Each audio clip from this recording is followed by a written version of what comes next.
દશામાં ના નડે અને આપણાને નડે, બરોબર? એટલે આ દશામાનાથી વર્તો કરીને ઘરેથી દશા બેહાડવાની પ્રથા છે એ કોઈ પણ બેન દીકરીએ દશામાના વર્ત હવે કરવાના નહીં.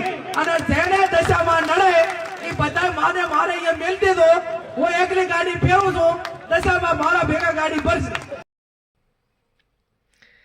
નમસ્કાર દર્શક મિત્રો, આપણી એલજીજી ગુજરાતી ચેનલમાં તમારું હાર્દિક સ્વાગત છે. મિત્રો, આજે વાત કરવાની છે એક અત્યારે જે સોશિયલ મીડિયા પર એક વિડીયો વાયરલ થઈ રહ્યો છે અને આપણા સાંસદ એવા બનાસકાંઠાના જ્ઞાનીબેન ઠાકોર જે રીતે દશામાના વ્રત નહીં રહેવા દીકરીઓને બહેનોને એ રીતે કહ્યું હતું.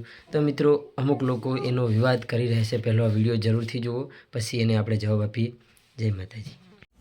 જય શિકોતરમાં, જય દશામાં. તો મિત્રો, આપણે કાલ જ્ઞાની ઉપર એક વિડીયો બનાવ્યો હતો. તો ઘણાની કોમેન્ટ આવે કે જ્ઞાનીથી તું લાઈવ મુલાકાત કર, જ્ઞાની ના કર, જ્ઞાની શું કહેવા માંગે તું બરાબર ઓપલ. તો મારો ભાઈ ઓપલવાની વાત જ કોઈ આવતી નહીં. જ્ઞાની ચોખ્ખા શબ્દમાં કહે છે કે દશામાના વરત બંધ કરાવો, નથી કરવાના, બરાબર.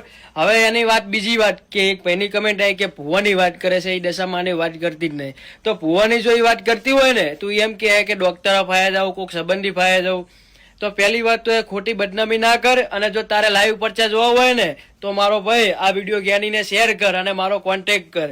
જો લાઈવ પરચા ના બતાવું ને તો આ સિકોતર છોડુને ઓળખે કોણ? આ સિકોતરના દેવા લાઈવ થઈ.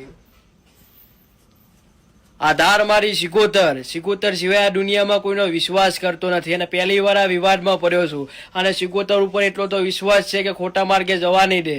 જય સિકોતર.